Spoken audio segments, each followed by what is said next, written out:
Let's just go ahead and get into it. As my cousin that I'm finally meeting after many, many years of just emailing. And so we're related.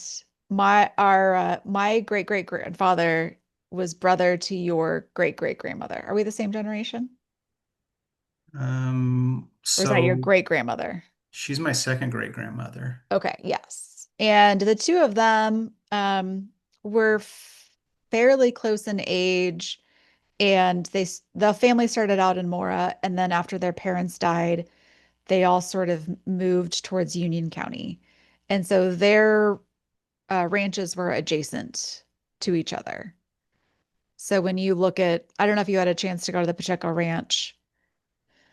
Probably not, because going out to the Rodriguez Ranch is a full day's event, which also, by So the way, I did not realize. I thought that I packed like just a little bit of water. I don't know if had sunscreen on or whatever, but it turned out to be like a full day event. I remember at that when I went out there, it was crazy.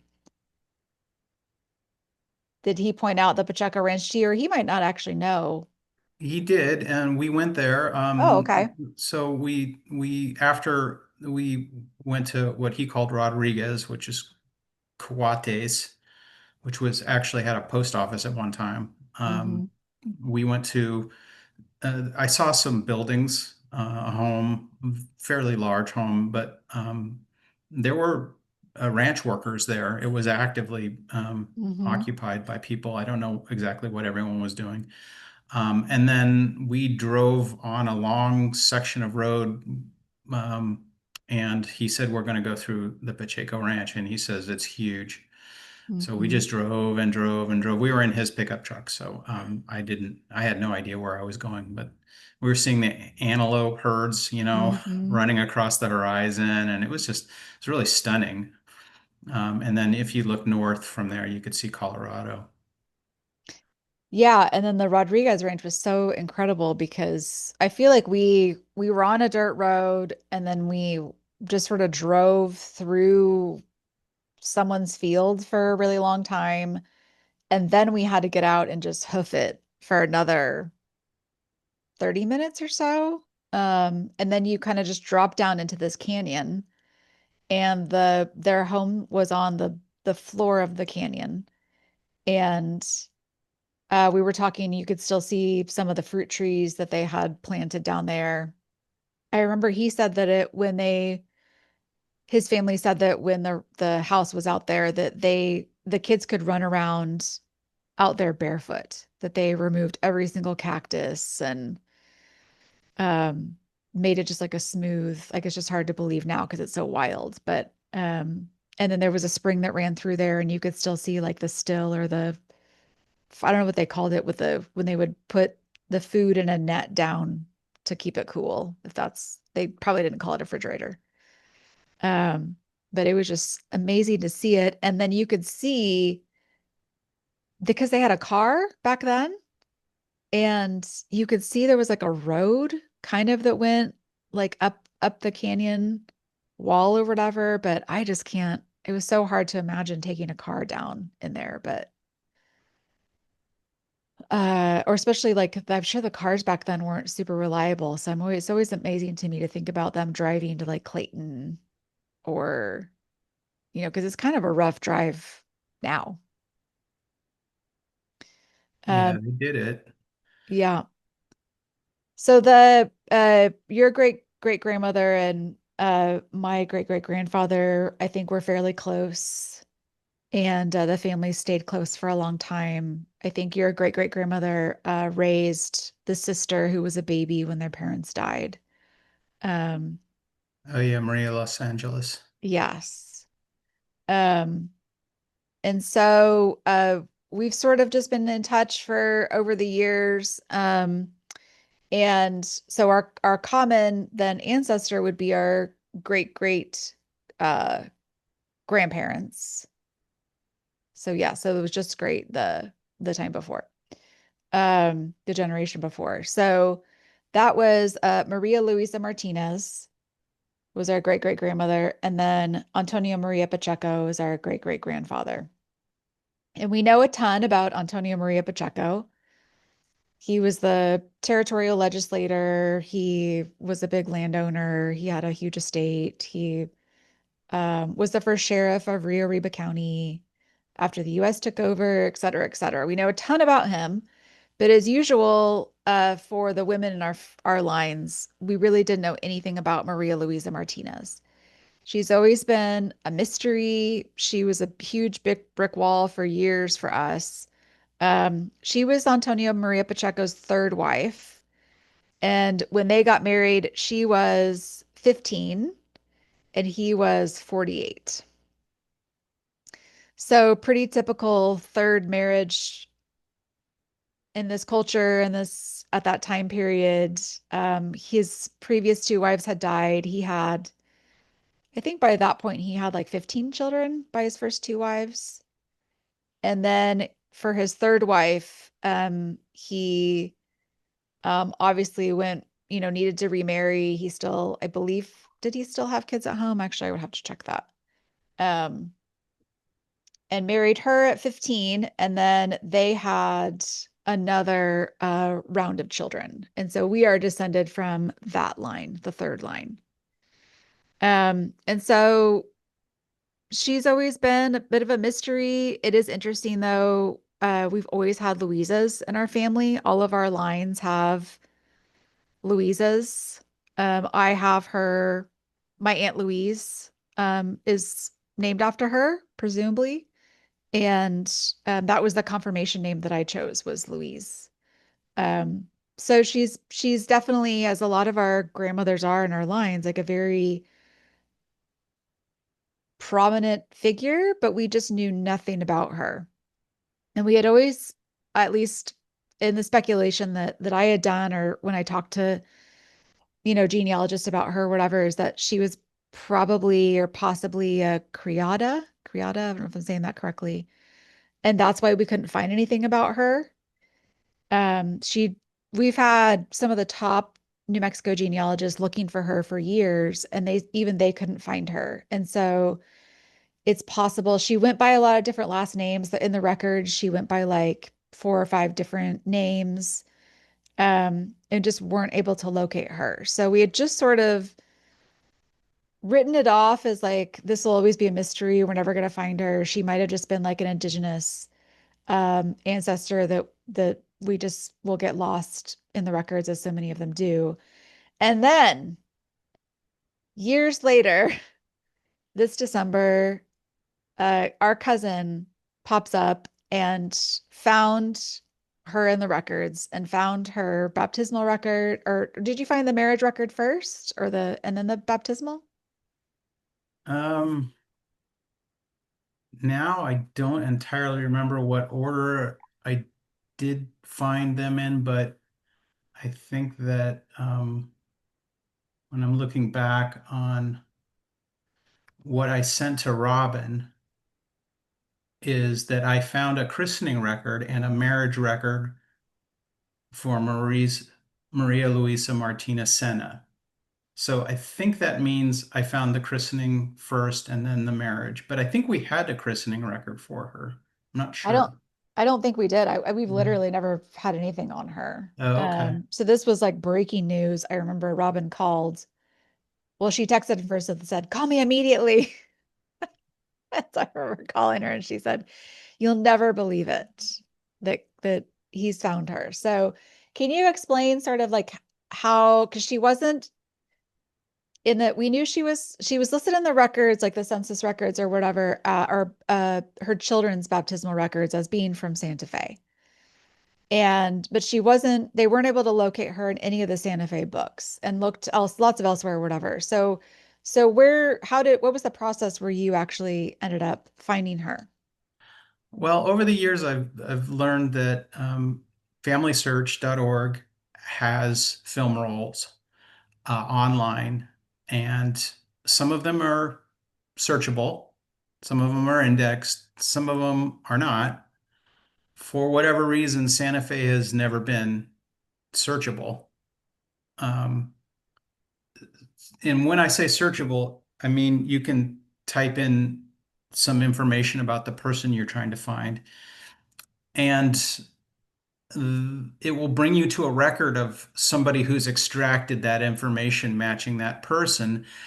And then it will offer you to, at least it used to, I think this may be changing. You could click through that record to go to the film roll, but it would not take you to the actual record in the film roll. You then have to visually scan through the records to find it. But if you know the date, it's manageable in most cases because usually you'll find the record in chronological order. And in some of the later repositories, there are actually indexes that were written sometime in the past that will give you a page number actually to look for. And so obviously that's designed for somebody flipping through a book, but that will even help you when you're going through the film rolls if that's available. Santa Fe doesn't have any of that going in the earliest records. And in any case, I just was sitting around one day thinking to myself, I wonder why we've never solved this. I've been able to break down many brick walls over the years. Maybe I can do it this time, I'll take another crack at it, kind of thinking. Now, I'd qualify that by saying that because I knew Robin and by extension you had done so much research on the Pacheco line, I didn't really feel like there was much I could contribute, and so therefore, I had never really given it much effort. So this was an unusual thing for me to do because I had again just assumed whatever could be found has already been found. But I started looking through the film roll, and I knew she was born in around 1845, right? That much we had from, I guess, census records. And so my process was just to scan through starting in around 1840 and work up. I think I either started back and worked down earlier or the other direction. I can't remember, but it's here nor there. I got there. And when you see that record, you just kind of light up. You're like, that's her. There she is. And I was flush with my success, so I thought, hmm. And I have a pretty good idea when she got married. And so I did the same thing for the marriage record, and I found them both within one day, I think. I found them both. So I just added them to my tree, and the logic of what they told me seemed pretty solid. I mean, I have uh, the the baptismal records stating that, the child's mother is Maria Antonia Martin, but the father is unknown. And I think that then the marriage record says that she was raised by uh, Jose Maria Sena, Jesus Maria Sena, and Maria Josefa Martin. And so then I went about researching them. And it turns out Jesus Maria Sena is a son of a person I had already put in my tree from some earlier research named Vicente Sena. And Maria Josefa Martin turns out to be a daughter of Santiago Martin. And so it all just began to coalesce at that point because I could see who all these people were. And that's when I contacted Robin and I told her what I found. So we find out that, so like so Maria Luisa Martinez is the adopted daughter of Jesus Maria Sena and Josefa Martin. And so then you find out that um, her biological mother was the sister of Josefa Martin. Am I getting that right? That's what I concluded. I guess I could be assuming that she's the sister of Josefa, but That's what I concluded. Yeah, we had Pat S., New Mexico genealogist extraordinaire and amazing translator, translate this and look into it. And so she did find, she does say, so the thing is, and why I think this is such a helpful story to tell is that if people have somebody who's missing or a record that's missing and they're not finding it in any of the books, that there were some things left out or mistakes made. And so it is really worth, maybe for that particular time period, to go back and look at the film because she says, um, without the marriage book, we would not have tied those two records together. And that was the only, this is the only marriage that was missed on that page of the film. So it was literally the only record that was missing, that was left, for whatever reason, was left out of the book. So Maria Luisa Martin is the daughter of Maria Antonia, born 1822, who's the daughter of Santiago Martin and Petrona Sandoval. And so Antonia is a single parent at age 21, and then she didn't get married until 1850 to a widower. We really don't have any ideas about why, assuming that maybe because she was an unwed mother, that she gave the child to her sister and her husband to raise, because that would be more legitimate. Of course, we can only ever speculate, but she was raised by her aunt and uncle. Although, Yeah, and I think I looked at the dates. Uh, her sister was having children at the same time. oh, okay. So it just kind of worked that she could just join that household, so to speak. And they were all sort of lived nearby, didn't they? Have you been able to locate the census records? Um, I feel like maybe Pat said that her biological mother was actually like around. Um, she just gave up her daughter to be raised by her sister's family. it appears that way. They were all Santa Fe families. Hmm. I've found several census records. They're all living in Yes. the same area. So The then what were you able to uncover about this Martine family? I believe that wasn't Santiago Martine was a soldier, or was his father a soldier? I feel like you had some information about. I don't think his father was a Santiago's father was Bernardino de Sena Martin, and I, I haven't been able to determine what he did professionally. Um, there is a land record document that I found that in which he appears. Um, Really kind of hit a brick wall with him, and the parents that I found for him, it's speculative, I have to admit. But I just sort of was, spitballing, trying to, you know, put things together that would make sense. And I did reach out to a few other people to get some help with this, and there's no conclusive information about who his parents could have been. We know he had a previous wife prior to marrying Juana Rosalia Lopez, who was the mother of Santiago, and she lived until 1846. And I think she had three husbands. Long-lived woman. Um, and Santiago's wife, Maria Petrona Sandoval, was his second wife, and by her, he had most of his children. In fact, all of them that I've found.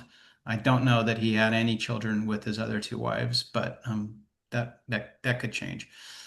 And she is a descendant of Roque de Madrid on her Yes. Okay, mother's side. I think that's who I'm thinking of. Yeah.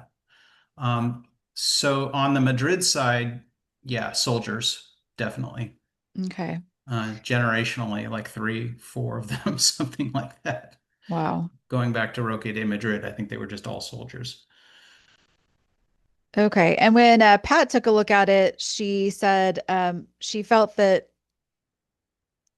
Maria Luisa Martin was illegitimate because her mother was native. And generally speaking, after examining many census and baptismal records for the Native Bound Unbound project, you see a pattern emerging. The Native American people were captured, and then generally the head of household or the sons of the household would impregnate the poor Native girl. As the soldier community was very close, in this case, they let the baby be adopted by the Sena couple, but this did not happen. This did happen, although not as often. Um, which I wonder, well, I mean, there was a bit of like trading, right? Like you have this child that you can give as a gift of labor, right? I mean, is also a possibility here. She says, when you study the soldier records, the priest would list the mother and the baby and then who owned them, so you could get an idea of who the father of the child was. The daughter of Santiago Martinez and Petrona Sandoval, named Maria Antonia, married Jose. Mm, I say Eugenio or like yeah. Eugene. Oh, yeah, yeah. Okay. You're probably right. Eugenio. Yes. Gonzalez in 1851 in Santa Fe, several years after Louisa was born. However, no evidence to indicate this was the same gal that was Marie Louise's mother. Um, Right. So that's where I made the conclusion, and she does not. I think she is. okay. I think it would be obvious if you had an out of wedlock child that you would give it to your sister to raise, Yeah. if you could, so that it would have a home to grow up in normally. I don't know, but we will. That's going to remain a mystery, I guess. I guess since she's been doing some work on the Native Bound Unbound project, that it sounds like a bit of a familiar story. Um, so I don't know if we'll be able to connect some of those dots or if it will just remain a mystery forever. But I'm just so relieved that we found her and that she's, I just for especially the grandmothers in our lines that we only have just this very little information about them that's about their records just to document their life and their experience. And when you think about everything that they went through and that they had to endure for us to be here, I really liked that just acknowledgement that at least their names were recorded there, that we have some record of her and her life, and where she came from. So I'm just really grateful that you took this extra step and kind of went the extra mile and thought outside the box. And because I kind of thought, kind of same as you, like, well, better genealogists than me have looked into this and weren't able to find. So what would I be able to uncover? And so I'm so glad that you were able to sort of think outside the box and find this. Yeah, it was dumb luck, but I was pleased to stumble on it. I would like to add that you can sort of have an opinion about this either way, and I'm sure a lot of people do. Because they'd say maybe this is just sort of like pop genealogy, but I started using ancestry.com a long time ago, and it's just been what I've stayed with. I like the interface. I've got a facility with it now. I feel like it's a good way to share your knowledge. There's so many things I do like about it, and there are quite a few that I don't, but I'm not here to complain about it. Um, the DNA features are fabulous and they've gotten so much better over the years.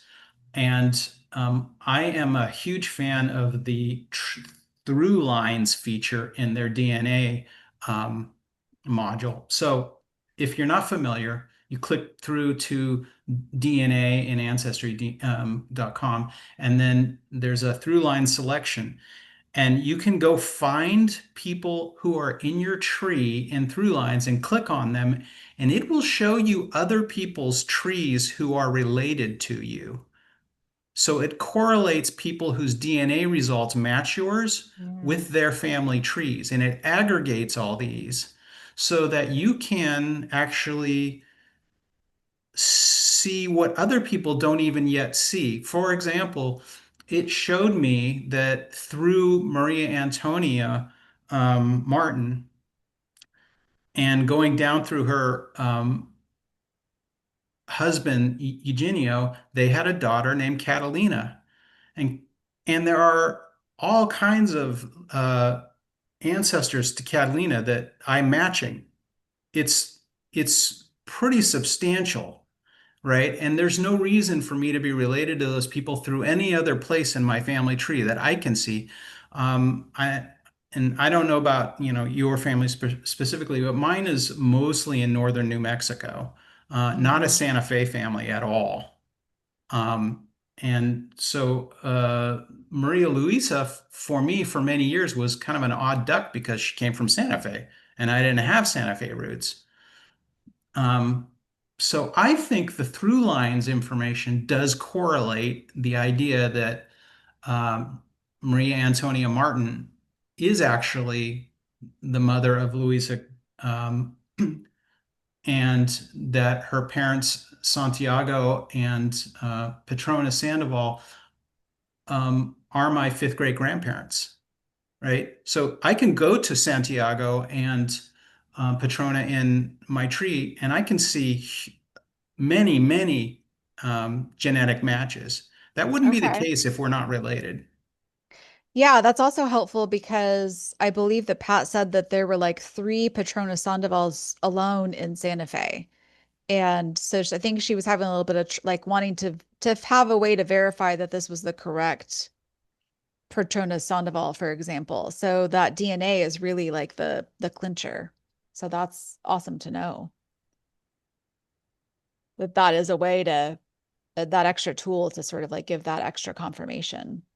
Yeah, so when I do that, and I can see trees of other people listed, and I can click through any one of them and take a look, and many times they aren't anywhere near my tree. Like they have gaps. They haven't gone up that far from wherever they've Mm. started searching. But the through lines is able to figure out how, because I have enough information in my tree to show how their tree is pointing to mine. They're just not there yet, right? That's how intelligent it is. It's quite good that way.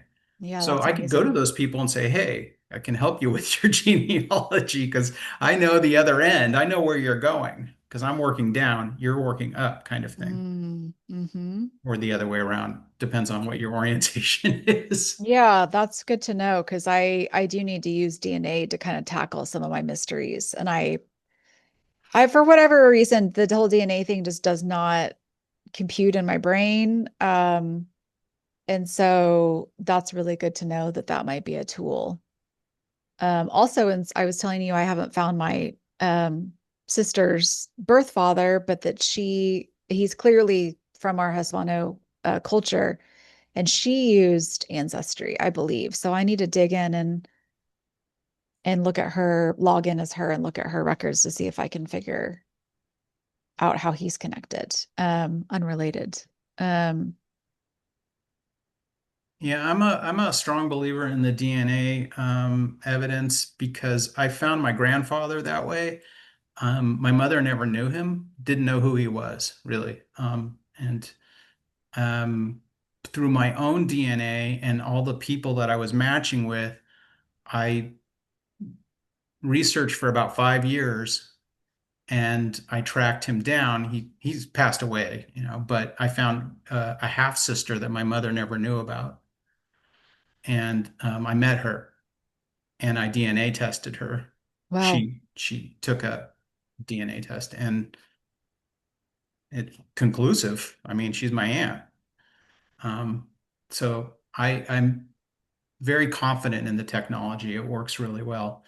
The only problem, the limitation with through lines is that you can only go out to fifth great grandparents.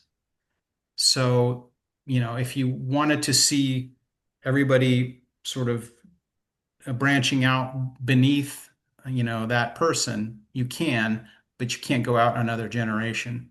So that can be limiting. But there's a good reason for that because it just gets less accurate the further out you're going, right? Hmm. Yeah. So did the through lines help you at all to try to figure out who Maria Luisa Martin's father might have been, since he's still unknown? Not so far. Hmm. The problem, there's a few problems with through lines. It depends on people having putting good information up, Mm-hmm. right? They have to Mm-hmm. have been doing some decent research. And the problem you'll run into on Ancestry is a lot of people are copy pasters. Yeah. And because of that, somebody who's put bad information in, that just gets, multiplied by all the people copying it into their trees. Yeah. And there's some pretty egregious areas where like I've got a problem with that because I had my fifth great grandfather, um, he's Salvador Armijo. Uh, he married and lived at about the same time as another couple named Salvador Armijo and Manuela Garcia. An oddball situation, and people confuse these two in their trees. And there's a DM for them, and they think it's for my second great grandfather or my fifth great grandfather, and it's not. It's for the other Salvador Armijo. Robin and I worked on this and went back and forth and back and forth and back and forth. I think I finally got to the bottom of it, but it was, yeah. And so even to this day, I have all this match information in through lines that's erroneous because of that. Had nothing to do with anything I did. It's just that's what's in Ancestry. So there's a limitation. So all of this has been new to you since you've kind of discovered it just in the last couple of decades or whatever. And did you have any of that exposure to any kind of like Hispano culture, or did you know that that was in your ancestry at all before you started researching this? Well, I did not grow up with it. Because I was adopted. I was born in Los Angeles. I just was raised in a suburban community in that area. And my parents came from Mississippi and Washington State. Hmm. And so, no, I had no connection whatsoever with New Mexico. I was always interested in history from as early as I can remember. And when we were studying, so California was part of Mexico at one time. So it always had some romance to it for me, the Spanish period of California.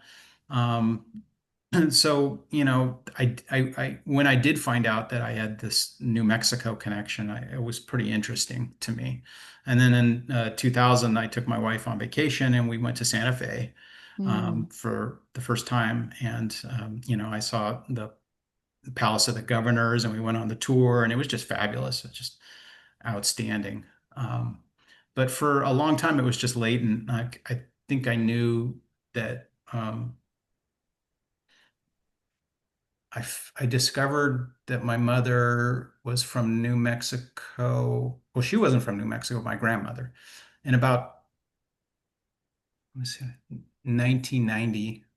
Hmm. And I didn't actually start researching actively until 2010.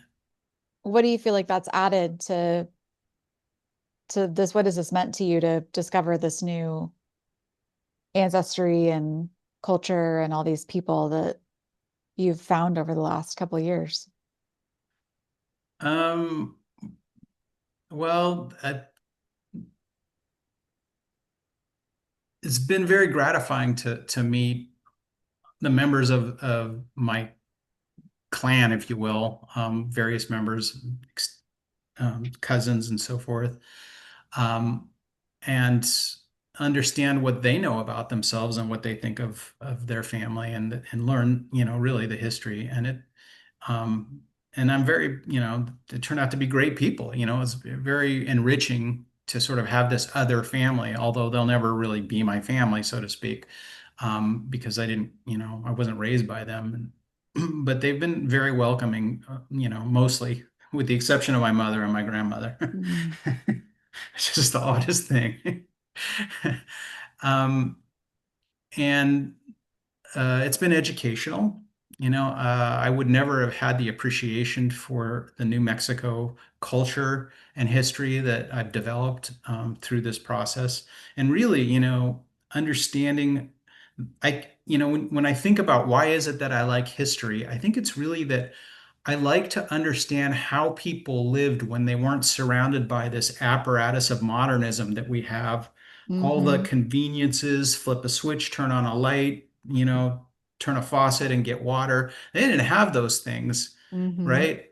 But they had a way of conducting themselves that was very sort of like rigid, and that allowed them to deal with living in a harsh environment, which New Mexico undoubtedly is a very difficult place to live. It's almost Hmm. amazing that they decided to settle there, I know. because it's really such a harsh environment. And so understanding how they were able to live their lives and deal with that, and learning, sort of like through the anecdotes that you pick up through reading wills and land records, even some of the baptismal records and so forth. It's quite something. You can sort of like put together in your mind what the experience must have been like. You know. Yeah, same, definitely. Are your kids interested in it at all? No, not so much. I try to share with them, Mhm. when I have exciting new finds. And I guess they humor me more than anything.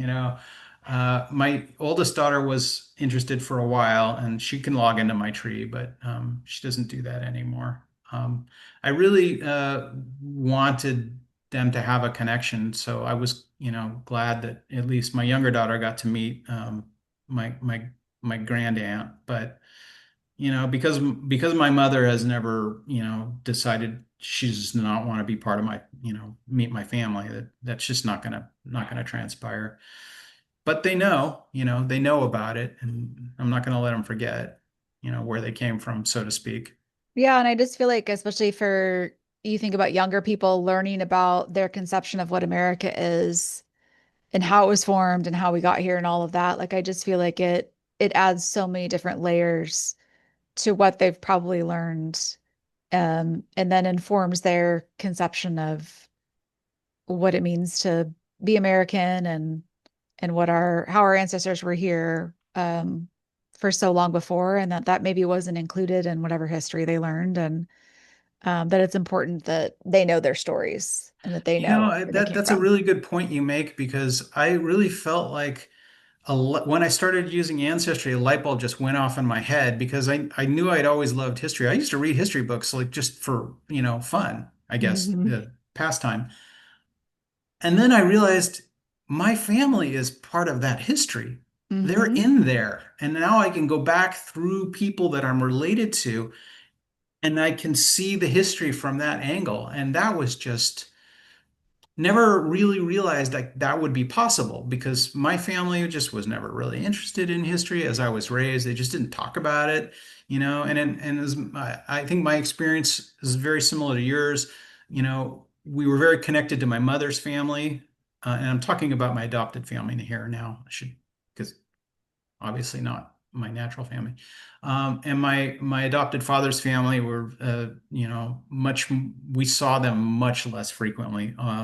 You know, and but not neither side really wasn't, interested in their history. They didn't discuss it very much at all. So yeah, it's a completely different situation with genealogy.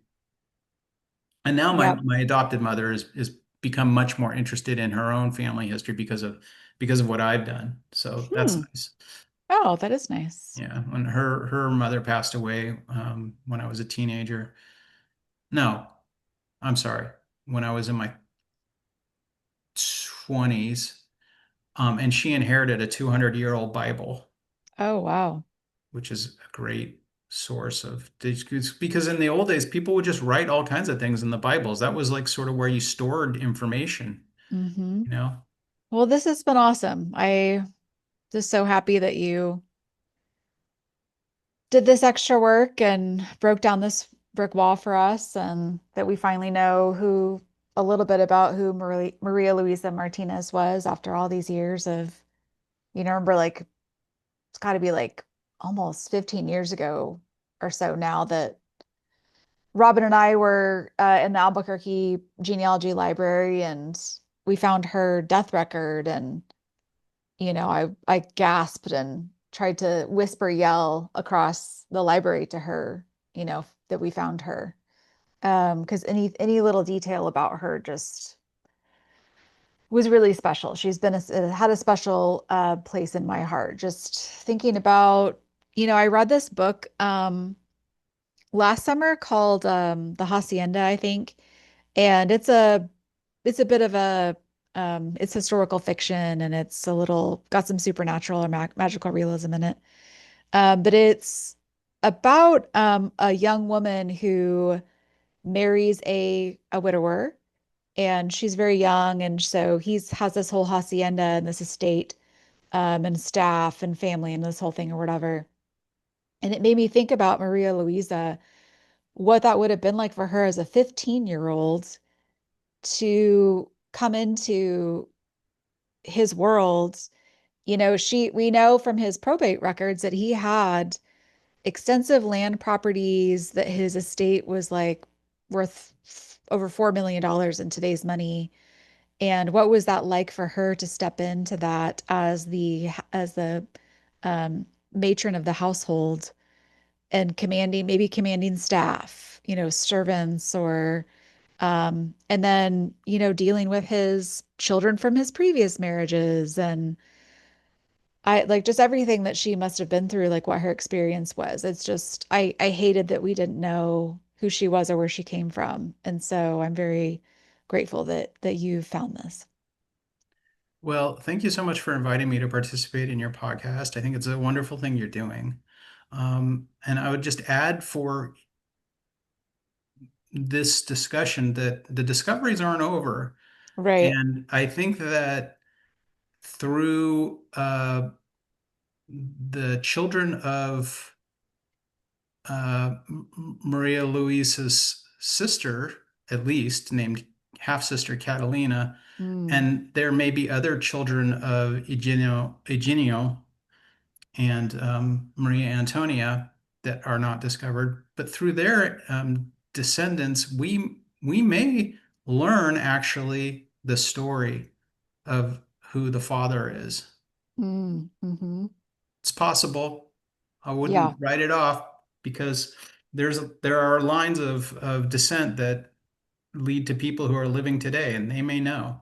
So I won't. Yeah, it also was inspiring for me because my Romero is my biggest brick wall. I can't get past 1894, my whole Romero line.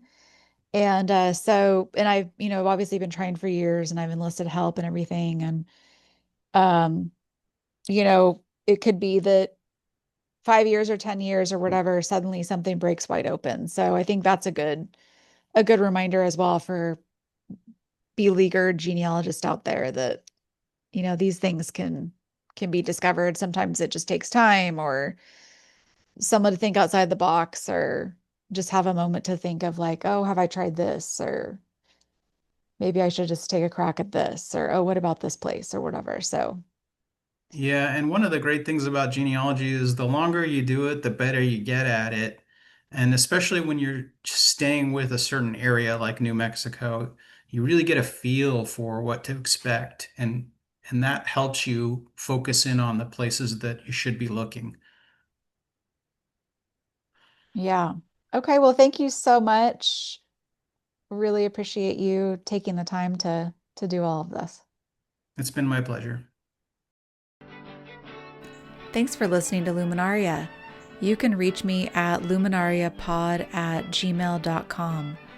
Our intro and outro music is of Varsoviana, performed by Nieves Anaya and his daughter Ernestina Anaya at Arroyo Hondo, New Mexico in 1940. It's part of the Juan Bautista Rael collection at the Library of Congress.